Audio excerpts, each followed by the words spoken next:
The Benjamin Dixon Show is only possible with listener support.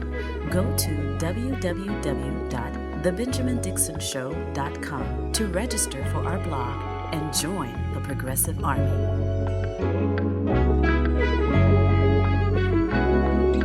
Today is Monday, May 8th, 2023. Thank you so much for joining me. In the words of Vladimir Lenin, there are decades when nothing happens, and then there are weeks where decades happen.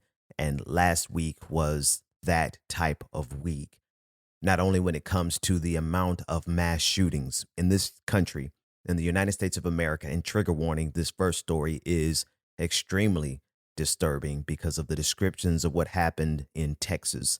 We have had 2 mass shootings every day since the beginning of the month of May. In this first week of May, we have had 14 mass shootings, including Maryland, New Jersey, Missouri, California, Texas, Allen, Texas, where 8 individuals were killed outside of a mall. And you've seen the images. I won't, obviously, this is a podcast, so you don't have to worry about seeing the images, but the descriptions that are coming up are rather disturbing. Listen to the very first responder, who was a retired police officer and retired military officer who tried to save as many lives as he could. Take a listen in. First girl I walked up to was crouched down, covering her head in the bushes. So I felt for her pulse, pulled her head to the side, and she had no face. But Spainhour says he found a child that survived while covered by his protective mother who died. And so when I rolled the mother over, he came out, and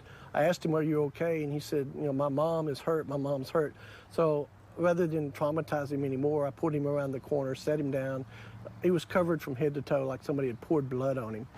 It's that awful image that Spainhour and others who witnessed the horror will be haunted by for the rest of their lives. Because no one can see what they saw today and not be affected by it. It's not a situation that I would wish upon anybody, JD.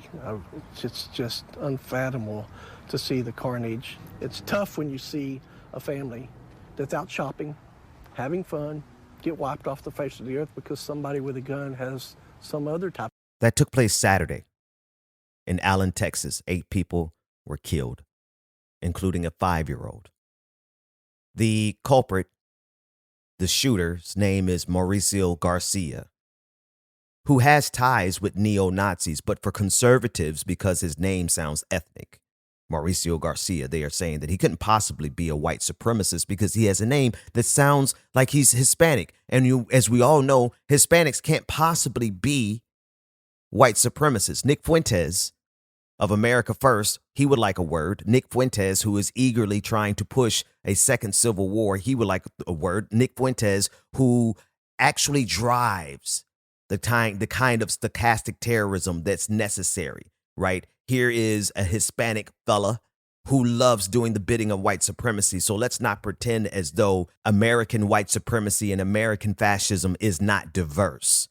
We've seen plenty of people of color do exactly what white supremacy needs done. And police have already identified that this man, Mauricio Garcia, engaged in neo-Nazi content, sharing it online. That's the evidence so far. Now, this is just Saturday that this happened. On Sunday, a driver in Texas drove over and killed 8 migrants who were waiting at a bus stop in Texas, killing them. We have had so many mass shootings that we can't even keep track of the motivations of every single shooter. Those that we do get the motivations of, we see more often than not. It's the rarest of occasion that a mass shooter is not a far right-wing ideologue. That is just a fact. But they are moving and happening with such frequency, and the intensity, the violence of them, the scale of the violence is increasing so much that we absolutely, as a country, must identify this for what it is. This is an all-out attack by far right-wing extremists across this country. If you place every one of their manifestos side by side, if you place their social media engagement with white supremacist groups and neo-Nazis' language and beliefs side by side, you will see that what the police and what the media are calling lone wolves are in fact not alone at all. This is a variation on the suicide bomber phenomenon. This is a variation on it because the radicalization takes place on their own, on the internet, inside of their rooms. They sit in their basements and they consume this hate-filled content, truly and firmly believing everything that someone like Matt Walsh from the Daily Wire says, something like Nick Fuentes says, something like Ben Shapiro says, which, by the way, is yet another perfect example of how someone could be of a particular ethnicity or religious belief and do the bidding of white supremacy. Ben Shapiro, being the Jewish young man that he is, always and regularly sides with the Nazis. He won't come out and say it directly. He would deny it. But when you look at the total coalition that is represented by conservatism, Matt Walsh, Ben Shapiro, Daily Wire, Tucker Carlson, all of them being at the very top of the heap of the propaganda mountain. Those are the people who create the ideologies that motivate these mass shooters. We see regularly how people like Ben Shapiro and Nick Fuentes side with individuals who, at the end of the day, when they have gotten rid of all of the other minorities that they hate, when these white supremacists and Nazis have exterminated everyone that they hate, they will most certainly make their way around to Ben Shapiro and Nick Fuentes. But I guess these two people and people like them, like Candace Owens and all of the right wingers who take a check to betray their ethnicity or their race or their people, at the end of the day, they will be put on the wall by the same Nazis who are going out and doing these mass shootings and these mass murder events. It's time for whatever authorities have not been compromised yet, wherever they are. The FBI is as horrific as the FBI has been to the black community throughout history. Right about now, we need authorities that have not been compromised to identify this holistic threat that reaches all across this country, that gives an appearance that they're individual lone wolves when in actuality they are executing their opening salvo of what they believe to be the second Civil War. We have had an average of 2 mass shootings every day so far this month. And if we look at the ideologies underneath them, if we look at the ideologies of the mass shooters across this country's history, we will see that they are working and walking in lockstep with one another, just taking turns as to who is brave enough to stand up and go out, quote unquote, brave enough to go out and commit mass murders of children and the elderly, people buying groceries, people shopping at the mall. See, these people are cowards. They won't go into a gun zone. They won't go into a place where we are already shooting at each other. They won't go into the south side of Chicago. They won't go into parts of Duval and Jacksonville, parts of Mississippi where they got guns and they shoot back. No, they have to sneak up on classrooms full of children. These cowards have to sneak up on grocery stores of elderly women. They have to sneak into churches, Mother Emanuel AME, because they are cowards. They're cowards with guns who are trying to prove to themselves and prove to their white supremacist friends that they're actually brave. And how do they prove it? By killing children and killing people shopping at the mall. So not only are they racist Neanderthals, they're cowards to boot.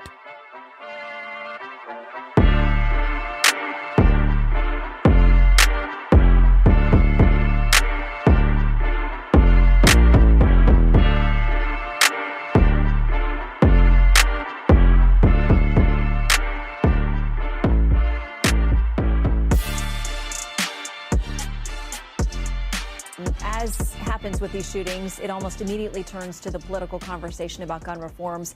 One state senator pointing the finger at you and the GOP there in Texas, saying there are loose and dangerous gun laws. I want to put up a poll that we just had on possible gun reforms here in the U.S. This is just out from Fox News. When you ask people what they would favor, background checks for guns, enforcing existing gun laws, legal age to 21, requiring mental health checks, flagging people for danger to self, all of those score at more than 80%. That's a Fox News poll that was being read to Texas Governor Greg Abbott yesterday on Fox News, who has nothing more to offer America or Texans than thoughts and prayers. And I pray every day, but can I tell you that the Bible clearly says that faith without works is dead. Keep and save your prayers. Your prayers don't go above your ceiling when you refuse to do anything, because they have refused. Conservatives have absolutely refused to do absolutely anything to protect the lives of children. And we knew this was the case after Sandy Hook, when Joe the plumber was able to get on national television and say very clearly to the world that your dead children don't trump his Second Amendment rights. And is that not the life that we've been living in? Greg Abbott had a reply, and I'll play that momentarily, but it's just the frequency with which we have to have this conversation and how it always devolves into the basic arguments of gun control, and the conservatives who are in lockstep and worship at the feet of the NRA absolutely refuse to do anything about this. I've been covering mass shootings so long, I can't even remember. I can't even remember a time where we weren't having so many mass shootings that when I get done reporting on one, I have to report on another. This literally happened Saturday. While Rebecca and I were doing Like It or Not, and we were doing it live, we were discussing the shootings, the mass shootings that took place in Atlanta, 2 that took place in Georgia just Thursday and Friday. And then no sooner than we logged off the show, we get reports of this horrific mass shooting in Texas. And then Sunday, while I was talking to the audience about the mass shooting in Texas, then we had a mass murder event where someone drove over 8 immigrants. It's like we simply cannot get through reporting or discussing the trauma that just happened before we are inundated with a brand new trauma. And yet, we have the capacity as human beings to absorb it all and to normalize it and to move on and to turn the channel, because we've got other things to take our attention away from the reality that we are under siege. And you can't do independent media or any form of journalism and not cover mass shootings so frequently that it becomes almost just repetitive. Here's my conversation with Rebecca Azor on Saturday about that exact thing. But this situation that just happened yesterday, this is another thing, Ben. Just like with all the things I labeled, they want us to act like it didn't happen yesterday or the other day. This was just a few days ago. Right before that, there was something else that happened. A young boy was shot for pulling up to go get his kid, to get his siblings, and right before that. But we are just going through a day to day, like just another day, another shooting, another day, another shooting, another day, another shooting. They're like, it's not the guns, it's the people, it's the laws, honey. It's Georgia, Florida, Texas. It's almost like they want to get as loose as possible until we're all shooting each other up. And they're still gonna say it is not the guns. It's not it's not the guns. Meanwhile, people are sending out postcards and threatening people on social media with pictures of their guns. America does not care about us losing people. America doesn't really care about mental health. They don't care about vets. They care about guns. Facts. That's it. They care about guns. Here's the response that Texas Governor Greg Abbott gave to the Fox News host, who was making it plain that even this Fox News poll that showed that Fox News viewers, along with the rest of America, supports gun regulation in all forms at a clip of about 80%, which means it is the most popular thing that you can do as a politician to enact gun control. But of course, they're not going to do so. Listen to Greg Abbott, the Republican governor of Texas. Are there things that you would consider in Texas or that you think Congress should consider at a federal level along those lines? Well, on the federal level, as you know, some laws were passed last year to begin to address this. At the state level, listen, this is something that we've been grappling with over the past year. And there are some potential easy solutions, such as passing laws that we're working on right now to get guns out of the hands of dangerous criminals and to increase penalties for criminals who possess guns. But Shannon, we need to recognize a reality. What we've seen across the United States over the past year or two, and that is an increased number of shootings in both red states and blue states. Shannon, we've seen an increased number of shootings in states with easy gun laws as well as states with very strict gun laws. I think that the state in which the largest number of victims have occurred this year is in California, where they have very tough gun laws where 11 people died. And so one thing that we can observe very easily, and that is there has been a dramatic increase in the amount of anger and violence that's taking place in America. And what Texas is doing in a big-time way we are working to address that anger and violence by going to its root cause, which is addressing the mental health problems behind it. No. See, it's not the mental health problems that is behind the anger. What's behind the anger is conservative politics. Because conservative politics, conservative commentary, conservative media, they all depend on hate. They depend on rage. They can't function without a scapegoat. And then when one of their people commit violent acts of murder, of war, then they blame mental health, simultaneously making it easier for people with mental health issues to get weapons because it's not about the mental health to them. They don't really care about someone suffering from mental health issues. They want to sell as many guns as possible. This is why they send out postcards every year at Christmas time of them saying how much they love the little baby Jesus, while their little 5-year-old Kaylee McKenna is holding an AR-15 in a Christmas postcard.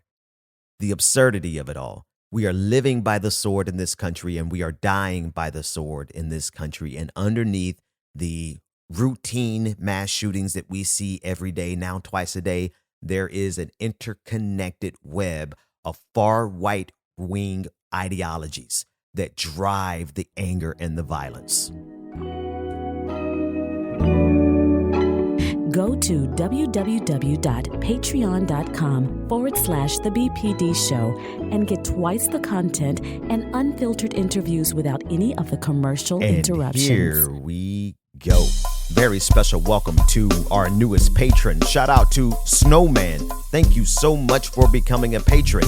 And I want to thank Andy from Ohio. Thank you so much for that donation that you sent, along with my main man, Lateef, who always holds it down. This entire patron party is for the three of you. Come on, everybody. Celebrate. You too can get your own personal shout out and become a part of this prestigious and prodigious patron family by going to patreon.com/The BPD Show, where you get twice the content, none of the commercial interruptions, and you get access to our patron party, which is always a blast. Patreon.com/The BPD Show, and we will see the rest of you after this commercial break.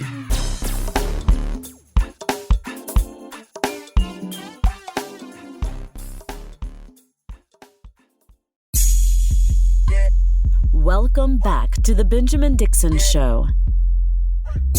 Visit us online at thebenjamindixonshow.com. Welcome back. Yeah. Welcome back. As I started off with this morning's episode, I took a quote from Vladimir Lenin that says that there are decades where nothing happens, and then there are weeks where decades happen. And I believe the first week of May 2023 is one of those types of weeks. We saw not only the coronation of the new king over there in the UK, King Charles III. I was going to pretend like I didn't know his name, but King Charles III, which was a momentous occasion for monarchists. I'm more of the opinion of my friend Owen Jones from the UK. This is what he said about the monarchy. I know this is a day of celebration for the monarchy and for monarchists, full of pomp and ceremony, and that's understating it. Amongst the regalia include the sovereign's orb, the sovereign's ring, the jewelled orb of offering, and golden spurs, as well as the crown, obviously, which will be placed on the king's head by the Archbishop of Canterbury, so we can all pretend that a monarch has been personally appointed by God to reign over us, rather than just being randomly born into a particular family. Now, the BBC and other broadcasters are furiously manufacturing consent, trying to claim that the nation, the whole nation, is awash with jubilation, that a people is united, enthralled with the monarchy, besotted with their new king. It is all complete and utter nonsense. And because the coronation is being used as a PR exercise for this outdated and frankly completely preposterous institution, it is important to be direct about the truth, no matter how much it might upset a few people. Now, I obviously agree with him, but then you see all of the friends and family who were just like so obsessed, and they just enjoyed it, and they watched every second of it, and they watched every second of the Queen's funeral, et cetera, et cetera. It's really kind of amazing how much America and how many Americans fall madly in love with kings and queens and royalty. whenever it is displayed on television with such pomp and circumstance. That was last week as well. Last week, we also saw the murder of 30-year-old Jordan Neely at the hands of Daniel Penny, the former Marine who was protected by the police as well as the media, in the same fashion that police officers are protected when they kill anyone, particularly Black people. Daniel Penny, I want to take a pause and thank my comrade on Twitter, Scarlet Red, at Scarlet Red. They were the individuals who actually found out this guy's name because, well, he was being protected by the media who had his name and had his military record. He was being protected by the police. He was even protected by New York City Mayor Eric Adams. And the reason this is so momentous at this particular moment is because we've crossed the Rubicon. Last week, we crossed the Rubicon where now we have Christian conservatives feverishly advocating for the murder of these individuals, of homeless people.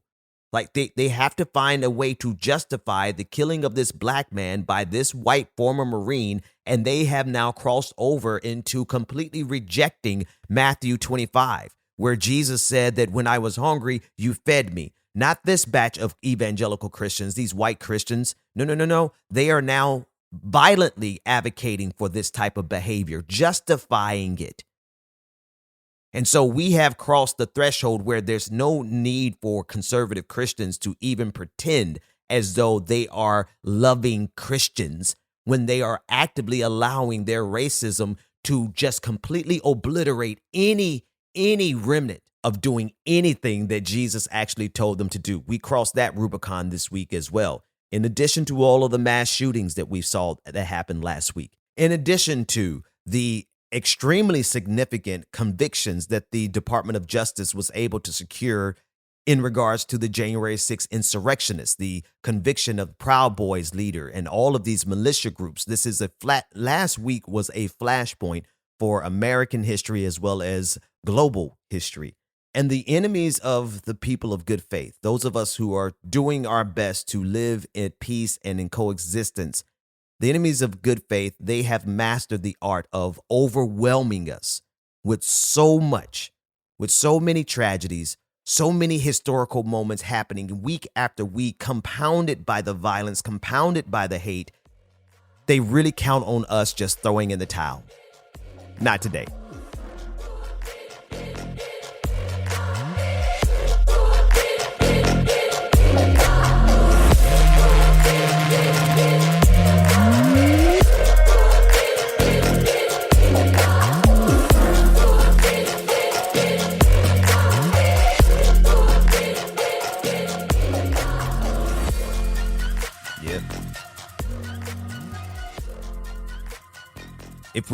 If we broaden our lens out to 2 weeks, just 2 weeks. In the last 2 weeks, the state of Texas has passed legislation that is requiring the 10 Commandments to be displayed in classrooms across the state. Clearly unconstitutional, but I'm sure they're counting on the conservative Supreme Court. If it ever reaches that far, they're counting on that conservative Supreme Court to allow it. Well, here's a response that I think was a brilliant response from Representative James Tallarico, who is a Democrat from Austin, Texas. Listen to him as he explains not only the unconstitutionality of this, but as a Christian, and I agree with this 100%, it is deeply unchristian to force people to live according to your religious beliefs. I mean, the entire point of Christianity is to willingly and voluntarily accept our beliefs. Listen to this brilliant exchange. This bill, to me, is not only unconstitutional, it's not only un-American, I think it is also deeply unchristian. And I say that because I believe this bill is idolatrous, I believe it is exclusionary, and I believe it is arrogant. And those three things, in my reading of the gospel, are diametrically opposed to the teachings of Jesus. A religion that has to force people to put up a poster to prove its legitimacy is a dead religion. And it's not one that I want to be a part of. It's not one that I think I am a part of. You know that in Scripture it says faith without works is what? Dead. Is dead. My concern is instead of bringing a bill that will feed the hungry, clothe the naked, heal the sick, we're instead mandating that people put up a poster. A very great wrong was done in our classrooms with that 1980 decision, because this document was in classrooms prior to that. In fact, I think that this bill actually rights a wrong that was done all those years ago based on what has now been considered a failed decision by the Supreme Court. So I contend that we are righting a wrong, not causing one. Is I just worry this is what gives us religious people a bad name? That instead of living out the way of Jesus, we're instead imposing our beliefs on other people. Instead of leading by example, we're leading by mandates. And so I'm very offended by this legislation. I know you and I have worked together, and I'm not casting aspersions on you, and I would love to work with you. But as it is currently written, I find this to be a deeply offensive bill. Thank you, Mr. Chairman. Don't worry, I will cast aspersions on her for you. Anyone who is on this side of Christianity, they have devolved their faith into nothing more than a bludgeoning tool of control, something that they can use to hit across the head of people who they disagree with, people who don't follow their every word. They use it as a weapon, and they are, in fact, the very reason so many people left the faith, don't want anything to do with Christianity, don't want anything to do with Jesus, because the representatives of Jesus on this earth are more interested in forcing you to recite the 10 commandments when, in fact, they don't even know them themselves. I got to find that clip of an advocate for this bill. Who was it? John Stewart, maybe, who asked them to recite the 10 commandments, and he couldn't get through 3 of them. Not only can they not recite it, they don't live these standards. They don't live up to the 10 commandments in any measure. And those who even get close to living up to those 10 commandments, they still understand that they're using this as a way to gain political power. I don't care how devoted you are or how devout you are a Christian. Trying to force other people to live according to your faith is un-American, unconstitutional, and it is un-Christian because we are not told to force people. But then that didn't stop them from committing the Crusades, right? That has never stopped Christians, particularly white Christians, from using their religion as a tool of control. It's never stopped them versus using their faith as a way to not only make society better, but could you look in the mirror and try to make yourself better? Because when we look at the baggage of all of these religious institutions, when we look at all of the baggage of the Catholic Church, the Southern Baptist Church, the Mormon Church, all of these religious institutions who have a backlog of hurting people, they're using their religion to harm others instead of even correcting themselves. So really, what good is it? Are we saying we just want people to become Christian because you want to create this massive Christian army that you can control power with? That's what they're saying. Because one last thing, and I'm not going to preach to you guys this morning, but because everything is kind of revolving in this moment in American politics around religiosity and faith and who loves God and who's a real, all that kind of stuff. Just let me share this with you. The one last thing that the Bible says that is very important for this conversation says that you will know a tree by the fruit it bears. You will know who a person really is by what they do.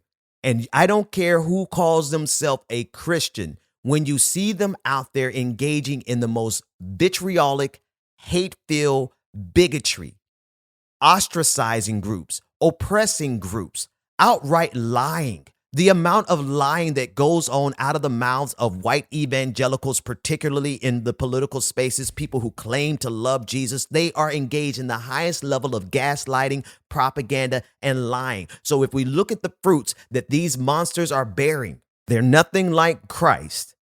And it is more accurate to refer to them as white nationalist Christian devils because of the work that they're actively doing to harm the least of these. The impoverished, the homeless, the unhoused, the mentally ill, the sick. They do everything they can to exploit and harm these groups. So Okay, they're Christians because I'm not going to engage in a no true Scotsman fallacy, but I will say they're Christians who bow first at the feet of hatred and bigotry before they would do anything that Jesus actually told them to do. The Benjamin Dixon Show is only possible with listener support. Go to www.patreon.com/The BPD Show and support The Benjamin Dixon Show. If you like this episode, be sure to share, like, and subscribe.